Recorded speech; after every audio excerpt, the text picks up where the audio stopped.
الحمدللہ وکفا وسلام علی عبادہ الذین اصطفیٰ اما بعد۔ یہ اللہ تبارک و تعالیٰ نے بہت بڑا فضل فرمایا بر صغیر کے مسلمانوں پر کہ ہمیں ایک آزاد وطن عطا فرمایا۔ اللہ تعالیٰ اس کی قدر کرنے کی توفیق بھی عطا فرمائے۔ جنہیں یہ نعمت میسر نہیں ان سے پوچھئے کہ آزادی کیا ہے۔ موسیٰ علیہ السلام سے جب اللہ تبارک و تعالیٰ نے فرمایا کہ جاؤ فرعون کے دربار میں، تو فرعون نے موسیٰ علیہ السلام نے فرعون سے کہا کہ ہمیں غلامی سے نکلنا ہے، آزاد ہونا ہے۔ تو فرعون سے کچھ مکالمے ہوئے۔ فرعون نے اس پہ یہ کہا کہ تم وہی ہو جو ہمارے گھر میں نہیں پلے تھے، یعنی ہم نے نہیں پالا تھا۔ آج کی زبان میں اگر اسے ہم استعمال کریں تو یہ یوں ہوگا کہ تم تو ہمارے ٹکڑوں پر پلے ہو۔ تو بہرحال موسیٰ علیہ السلام نے جواب میں فرمایا کہ کون سے ٹکڑے، یعنی کون سا تم نے پالا ہے ہمیں؟ غلام بنا کے رکھا ہوا ہے، استحصال میں رکھا ہوا ہے۔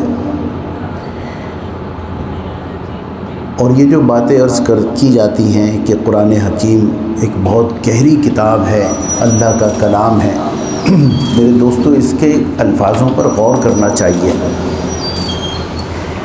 یہ کوئی اور قوم نہیں آئے گی غور کرنے کے لیے، فکر کرنے کے لیے۔ موسیٰ علیہ السلام پر تورات بعد میں نازل ہوئی، آزادی کے لیے انہوں نے پہلے ذکر کیا، احکامات بعد میں نازل ہوئے۔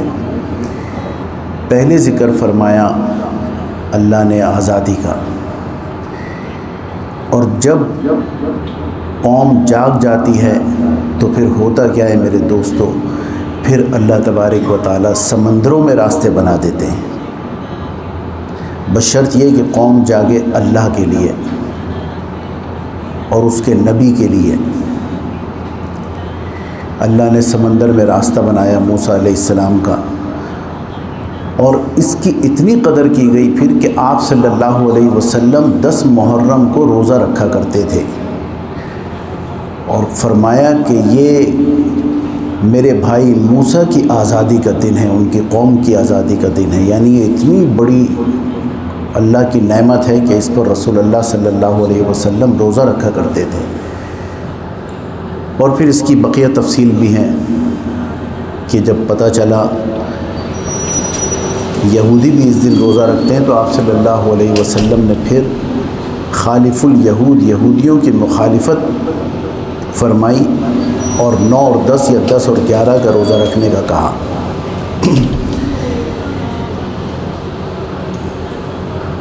ایک طرف یہ نعمت، دوسری طرف المیہ ہے ایک، وہ المیہ ہمارا ہے، نعمت تو اپنی جگہ ہے، اور وہ المیہ یہ ہے کہ ہم جہاں کہیں بھی پوری دنیا میں جہاں کہیں بھی ہم ایک جگہ ہو کے بیٹھتے ہیں تو ہماری گفتگو کا 75% حصہ، یہ میں نے بغور مطالعہ اور مشاہدہ کیا، 75% حصہ ہمارے ملک کی غلط کاریوں پر ضائع ہوتا ہے، اس کے اوپر گفتگو کرنے پر۔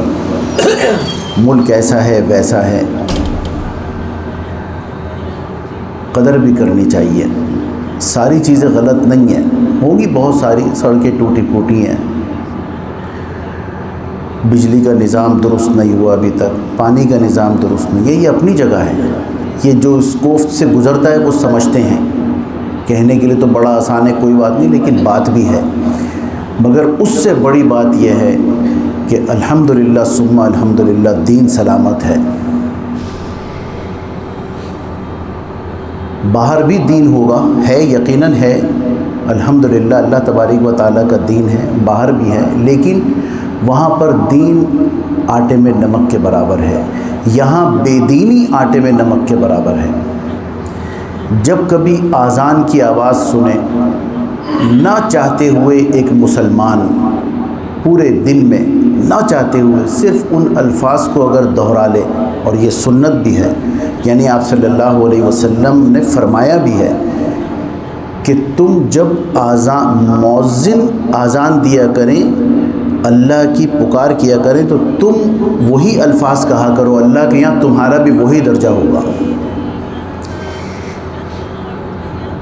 کچھ نہ کرے 5 وقت اذان کی آواز سن کے وہی الفاظ دہرا لے، لفظ اللہ، اس میں جلالت، یہ پورے دن میں 55 مرتبہ آدمی کہتا ہے اگر صرف اذان کے الفاظ دہرا لے، اور ایک اللہ کہنے کی طاقت اس زمین و آسمان سے بھاری ہے۔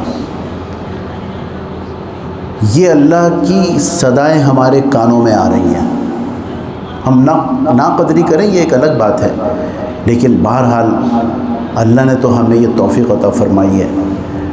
دوسرے ممالک میں اذان ہوتی ہے، یقیناً ہوتی ہے، مساجد محاوری ہیں، لیکن وہاں جو اس کے قرب و جوار میں رہنے والے ہیں صرف وہ اس سے مستفید ہوتے ہیں، وہ اس سے فائدہ اٹھاتے ہیں۔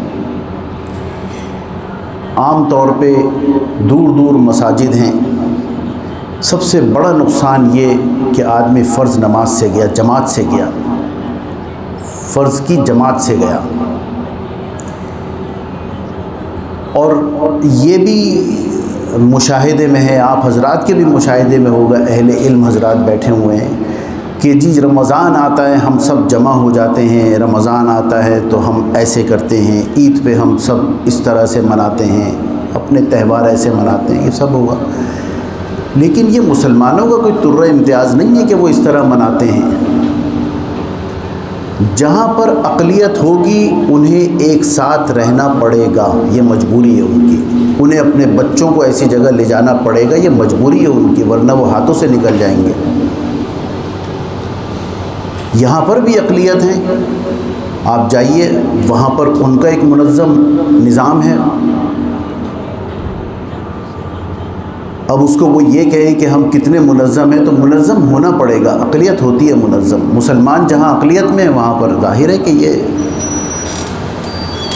اپنی ایک حیثیت ظاہر کرواتے ہیں۔